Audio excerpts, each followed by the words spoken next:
Hey, Pawn family, welcome back to another episode of the Pawn Leaders Podcast. For those of you who have joined us in the Facebook group, the Pawn Leaders Podcast community, thank you so much. And if you haven't, please go ahead and join us. Super great group, lots of engagement. And we also have the guests of the show in that group, so you can ask questions to them after the show. My next guest, who many people have said, you have to have this person on. He answers every question in almost every pawn group there is out there, is Jamie Smith. And after leaving the world of banking, Jamie and his wife, Amber, started a payday advance and check cashing store, which grew to 2 locations.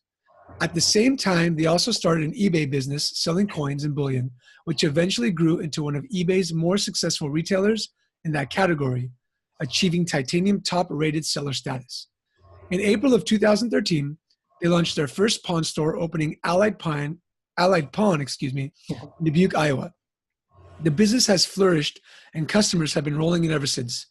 Over the last 10 years, Jamie has learned from some of the top pawnbrokers, jewelers, coin dealers, and marketers in the world. He has taken the knowledge and developed his own unique approach when navigating the pawn waters and has been able to grow his shop into one of the most successful pawn stores in the Midwest. Jamie, thank you so much for coming on the show. Welcome. Yep, thanks for having me, Yigal. Well, welcome. So you've only been in the pawn business for almost 5 years now. Yes, that's correct. So you're fairly new. So give us some background of, I kind of said some of it in the bio, but tell me how you went from like coin and bullion and jumped into the pawn business. Well, 2012 rolls around and I kind of saw what was happening with payday advance, and payday advance was paying the bills and the coin business was taking off, but then gold kind of took a hit around then and we were kind of frantic. My wife and I were like, well, what are we going to do? We're just kind of treading water here in payday advance, and things were happening on the regulatory front that I was worried about. The coin business wasn't quite what it was up until the years prior when gold started dropping. So we had to come up with something, and naturally we started looking at pawnbroking and thought this is a great fit. I mean, we know coins and gold. We know a little bit about that stuff, and we know small dollar lending. So we thought to ourselves, well, the government is never going to be able to tell anybody that they can't get a loan on their ring. So it was a natural fit for us. Nice. So before we jump into more questions, I want you to tell the listeners kind of what the laws are in your state. So how much you charge interest and what are the hold periods? We have no law. We operate under a city ordinance. We have a 5-day hold on buys. So, and that's just with precious metals. Other stuff we can flip very fast, but we generally charge about 25%. We're the lowest in our city at 25%, and it works out pretty good. And what is a pawn hold period? There is no mandated pawn hold period. We hold our loans for 30 days. Wow. Okay, nice. So you're one of the states that has no laws essentially mandating, and so you mandate yourself to be competitive, right? Yeah, and that can be a good thing or a bad thing, depending on who you ask. I'm sure. Well, I come from California, super low interest. Everything is a law. There's consumer friendly. So it's good to see somebody has a little bit more space to do what they can to help the community. Yep, definitely. Awesome. So tell me about something. Your name came up when I spoke with people about being on the show. And they said, essentially, Jamie knows something about everything. You're in the Pawn Leaders podcast group. You chime in about social media. You chime in about SEO, about coins, about bullion, about eBay, everything. So I thought, why don't we wrap this whole thing in a package and kind of talk about like the 5 tips to growing your business and how you guys did it successfully. Well, I would say number one, the support that I have from my wife and from my family has been tremendous. My father is very successful in the commercial real estate world, so I had an advantage going in. But number one, I'd say seeking out a business mentor similar to someone like my father. But luckily, I had tons of mentors in the pawn business, so too many to mention here. But number one is just seek out somebody who knows more than you do. And I know people think that I know a lot, but everything that I know came from someone else. And I really got to give credit to all those guys that were out there. Number two, I would say in the pawn business, just be willing to say yes. I'm a payday guy, so I have a higher risk tolerance than maybe some pawnbrokers do. So we say yes at our shop to more things that other pawnbrokers may not say yes to. So that willingness to work with the customer, and if you got to take that stuff to Goodwill at the end of the year, or the Mission, or wherever you need to donate it to get rid of it, that's fine. But say yes more often. Number 3, I would say seek out some more of your affluent customers. Find out who they are, and that's a very fast way to grow your loan balance. Is get some big guys, and kind of get big guys and girls, get in those circles where those people exist and where they operate, and learn and get to know them, and then have them refer other business to you. And that's how you get the good jewelry and the bigger coin deals and stuff like that. Number 4, strong marketing, obviously, SEO, search, social, know how to do that stuff. And I've found ways to be able to do that and do it more affordably than just hiring big name firms and throwing 5 or even 6 figures at it like some companies do. There's ways that you can do that very cost effectively in the small business world. Number 5 is just be willing to sell that merchandise and get rid of it, and move that stuff fast, work with your customers to get rid of it. Nice, man. So I want to talk about the first one, your mentors. I think that a lot of times in the pawn industry, people, they might say, or they might think, oh, if I ask a pawnbroker, they're not going to tell me. Mm-hmm. But you came into the industry, I'm going to guess you went to some conventions, you hired consultants, and people gave you the information that you needed to become successful, correct? That's correct. And what a lot of those people who we had early on as mentors, they challenged me to think differently about the business too. And that's critical. One thing that I see playing out on some of the chat boards that we're on is just people shut down about certain products. I only want to do guns only, or I only want to do jewelry only, or I don't want to do this or that. And then when the dynamics change, I guess, in our country, in these forces that exist, and now it becomes harder to do some of those kind of things, or market forces take over, then it really becomes problematic for them, because now that stuff isn't coming in like it used to. And they have to navigate those waters and decide, what do I want to do with my business? Do I want to go in a different direction or what? And then they're frantic because now I have to learn something different. Yeah. And so I agree. I think that thinking differently is what I always speak about. I think it's important, especially where we are in the pawn industry today, that if you don't think out of the box, if you're not thinking differently, then shop is going to close up. You're not going to have the business that you really want. So very cool, man. Let's talk about one of the other ones, marketing to the affluent. When you talk about that, how are you marketing to the affluent to get these big loans to come in?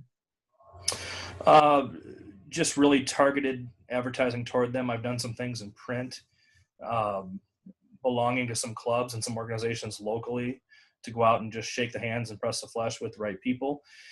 And not being afraid to talk to your bankers, their trust departments. Trust and estate lawyers are huge. I mean, they're going to send this kind of stuff your way, especially when it comes to buying better goods. So they're out there. You just kind of, it's one of those things where once you get in good with hopefully one of them, you can kind of say, well, here's my card. If you know of anybody else that I can help, by all means, send them my way. Yeah, one of the things that me and Morris did back in the day was we reached out to the bail bondsmen around our area and just said, hey, you know what? If people need that 10% down, which is what the state of California does, if they need the $500 to $250 to bail somebody out, send them our way, and vice versa. And it worked out. We got some business from it. So I love that. You got to market.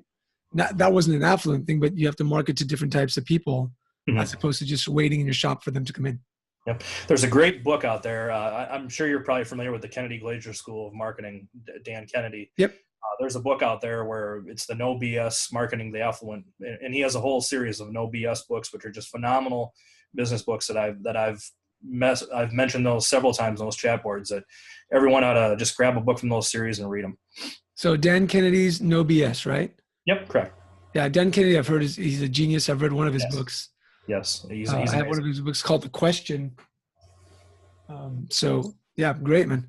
So social media, a lot in our chat group, you are consistently talking about SEO and social media. I'm a big proponent of it. I'm a big believer that you have to create great content. You have to find out your customers. You have to spend money. Like, I believe that the person who spends the most money and does it well gets the most business. So what are you doing right now on SEO and social? Well, I look at that a little differently. I used to spend a ton of money on SEO, especially for my e-commerce businesses, and it was great. I'd get all this traffic, but you have to look at, is it converting? Is it actually working? Yeah. And that's the key. I mean, you can go out and blow 5 or 6 figures on SEO, or even 7 figures if you wanted to, very easily. But what I've done is I've managed to learn how to outsource that, and I have a lot of firms that I deal with over in India and sometimes the Philippines that do that for me, and I can do it at a fraction of the cost that I can with a U.S. firm. And frequently, what happens when I speak at events, and I did a seminar on this a while back at the Midwest Convention. I did one at Pawn Expo as well, and there's usually 3 or 4 people in the audience who get very upset about that the fact that I outsource things, and I have to tell them, well, yes, I get it done cheaply overseas, and it's cheaper than hiring an American firm, but that allows me to employ more Americans here locally and pay them a higher wage, which is what we do. So from an SEO standpoint, I know we talked about this in your chat room. Yext has been huge for us. Getting on those directories and putting us on the map early. Yext was crucial to us, especially when we first opened, because we had 0 SEO traction. So for, I think it was under $500, I was able to put myself on Yext very quickly, and it quickly pushed us up the rankings. Yeah. And when I say spend money, I don't mean blow it without the knowledge of what's going on. I think it's if you do it intelligently and you're converting those leads, just like on Facebook advertising or on the SEO. We used to outsource to India as well. It was a fraction of the cost. We were number 1 in almost every single keyword we wanted, over 25 keywords. And it helped us a ton. So I agree with that, man. Yep. Cool. Let's talk about something else. Let's talk about like you say that you don't say no anything. So you do like coin and bullion. You're still in that business? Yes, absolutely. Yeah, we have our coin dealership here that it kind of exists in the back, and that's pretty much what I do all day. And my wife kind of runs everything out front. She's kind of the face of our company, thank God, because she's much better looking than me. But she kind of handles the tactical things out front day to day with our employees. I'm in the back. I spend a lot of time moving coins and bullion and working in that space because it's still my thing. So I love it. Awesome, man. And then another thing that you mentioned to me before was politics. Like you helped in your state association. You're very involved in all different types of associations. Tell me why that's so important to you to be involved politically. Yep. Well, like my good friend and mentor, Greg Engstrom, will tell you, being involved in politics is insurance. You have to be involved in these things. And frequently what happens, we see in these states that these laws just get dropped on people almost like a ton of bricks. And then they want to organize after the fact and say, well, we need a state association. Well, you needed a state association 10 years ago. And some of us here in Iowa are talking about that. We know that we've had some pawn laws actually proposed here locally, and nothing's happened yet, luckily, but it's just a matter of time. I mean, pawnbrokers, the reality of it is we're easy to pick on. We're kind of low-hanging fruit because there is still that stereotypical Hollywood image of us out there, but luckily that's changing. Yeah, no, I agree with you. I think getting involved is insurance, and complaining after the fact of not being involved is just not right. Just get involved from the beginning, know what's going on. If you want to make changes, join the board of the association that you're with and make the change. That's what I think. Yeah, and absolutely. And NPA membership, I think, is essential. And then if you do have a state association, get on it, get it going. I mean, we were able to do that in Payday and get things moving, and it does have an impact for sure. Nice, man. Great. Now, I want to mention something that we talked about in the pre-chat, a couple of things. One, you said that you stay up at night and you read and you consume information. And I think that's what every pawnbroker needs to start doing. If they don't, they need to consume marketing information, need to, like the No BS book, how to do business differently, leadership books. What got you to the point where you said, I just need to read and consume, and knew that that was going to create success for you? Well, I just kind of determined to myself, if I'm going to be in pawnbroking, I almost need to get a college degree in it. I need to figure out what every angle is and how to make our shop more successful and help develop our employees and just do things right. And the information is out there. You just have to find it. It's there's just stuff all over the internet. There's books everywhere, learning about jewelry, learning about watches, learning about coins. it's not just knowing the right people. There's a lot of academic information out there if you can just find it. So what are two books that you would recommend right now to the readers, apart from the No BS one, that really made an impact in your store and created more success for the bottom line? Les Gold's book, without a doubt.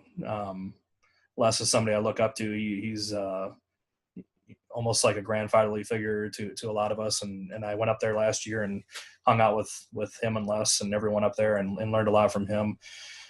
Get Les's book. It's very inspirational. Second book. Just before you move on, it's called For What It's Worth, right? Yes, correct. I'm sorry. All right, so For What It's Worth, Business Wisdom from a Pawnbroker by Les Gold. Yep. The second book, which is unfortunately out of print, would be from my good friend and mentor, Steve Krupnick, who has kind of left the pawn world, but his pawn shop advisor program just laid it all out for us. And I read it before we got into pawnbroking, and it kind of made sense. But once I was in pawnbroking for a year, I read that book every year. And okay. I keep going back to it, and I wish, Steve, if you're out there listening, please come back to pawn. He was a great guy. I'm going to try to get a hold of him to get him on the show because a lot of people have mentioned his name. Mm-hmm. So. Nice, man. So Les Gold and Steve Krupnick, and you just said something that I agree with, and I think that everybody should do. You reread the books every year. Mm-hmm. So I'm sure you get like different gold nuggets out every time you read it, or it just kind of refreshes your memory, or you put something into action. Mm-hmm. Yeah, I mean, refreshing that memory is huge. It's almost like here in Iowa, obviously we're all farmers, so you got to plow that dirt again. You got to bring it back up and get that soil rich again to be able to grow again. So constantly tilling and bringing things back up to the surface, and that helps you to not get burnt out in your business, because you're going to go back to some of those books or some of those things you read and you thought, I know I was doing this at one time. This happens to us every day in our shop. I go around and I think we've kind of lost touch with some of the basics and some of the things that we used to do, and we've got to do those right. And I constantly try and reinforce that in my people. Nice, man. I love the retilling metaphor. That's awesome. What's the biggest mistake you feel you've made in the 5 years in the pawn business that you look back and you say, if anybody's listening, don't make this mistake? Ooh, initially when we started, I think we had that old school thinking of buy low, sell high.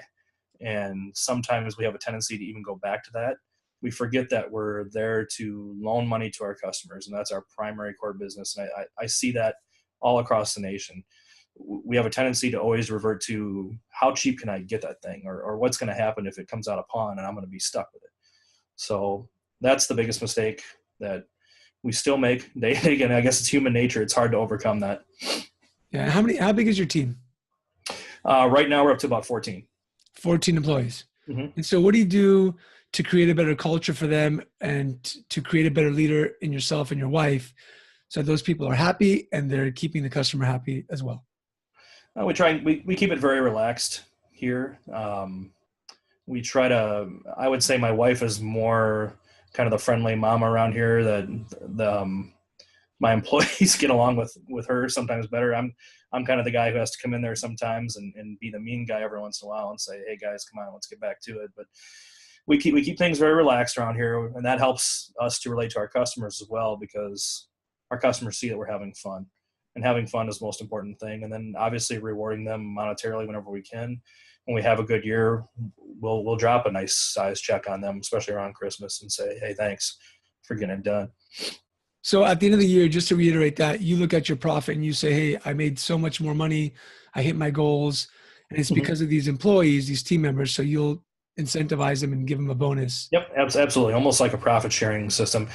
We do pay out bonuses weekly anyway through our commission structure, but for some of our people who are just really, really hitting it and who are there for us and who show up every day and I'm not having issues with as far as calling in sick or being late and stuff like that, the people who kind of our core group who are there for us and have our backs, I'm happy to write them a check every Christmas and say, hey, thanks for doing it. Now you've got your hands in a lot of pots, coin and payday and pawn and all that type of stuff. Where do you think the pawn industry is going in the next 5 years? And what does that pawnbroker have to do to stay up with the times and still be successful? Well, I would say we got to be very careful because we're in a state of flux. Like I said, politically, there's some things going on that are kind of existential threats to the pawn business. So we have to be aware of those. And that's why I really think being a part of the NPA and your state association is essential to get out in front of that kind of stuff so we can be ahead of that. But we've seen the emergence of smart technologies, phones that can be locked remotely. Pretty soon it's going to be TVs, guns, tools, and anything here pretty soon is going to be able to be locked remotely. So how do we deal with those changes? Frequently what I hear on the message boards is people saying, well, I got a bad phone, so I don't want to take one because they're bad. Well, do the math. You do 100 loans at 15% juice, and if one phone goes bad, you're still ahead $50. Yeah. So there again, it comes back to, are you thinking accurately about your business? Is that the wise move? And I can't blame people for that. Those things are hard. It's hard when you get that brand new Galaxy S9 that's locked up and you think, man, I just sunk $400 or $500 in that thing, and now I got a brick. Well, I think the truth is that some people get into the pawn business believing that it's risk averse. There's just no risk. Mm-hmm. But every business has risks. Every Mm-hmm. business has a loss somewhere. Mm-hmm. You just have to tighten the ship and learn about the stuff. We just have to learn about more things in Exactly. order to mitigate that risk. Yeah, and that comes back to best practices. And there's a lot of stuff that we as pawnbrokers discuss about how you can minimize those risks. Like I said, at the core, I'm a payday guy and I'm a bullion guy. So I'm in some risky stuff. So my risk tolerance might be a little higher than others, but you got to roll the dice sometimes. And if you can help that customer, and if they're a first-time customer and they're coming to you with that phone and you say no, they might have a pocket full of gold and you have no idea, and you just sent them out the door and they had a bunch of chains and rings in their pocket they were going to pawn too, but they're just testing you. So I can get those phone customers and those customers who are maybe other pawn shops are turning down. And if I can get maybe even just 7 to 10% of those a year that the other shops are turning down, that's a huge victory for me because that's going to add up over time. For sure. Love it, man. Jamie, what's the one piece of advice? I mean, you've given a lot of advice over the show so far. What's the one piece of advice that you would want the listener to take action on tomorrow in the pawnbroking industry? Say yes. Say yes. Say yes more often if you can. Look at your business and say, where do I want to be? Can I say yes more often? And if I do, what's that going to do for me? If I start taking in more stuff, what's that going to do to my loan balance, especially? And as long as you can sell it and make a buck on it somewhere, which you can, it's going to help, and it's going to really drive your growth if you start learning how to say yes instead of saying no right away just because of what it is. Awesome, man. Jamie, thank you so much for being on the show. Mm-hmm. For those of you listening, thank you so much for listening. Join us in the Pawn Leaders Podcast community. And if you want to help your leadership grow and your culture grow, which I believe increases the bottom line, go to pawnleaders.com. One of the pawnbrokers just increased $54,000 in sales in 2 weeks by implementing 2 tactics in the Pawn Leaders.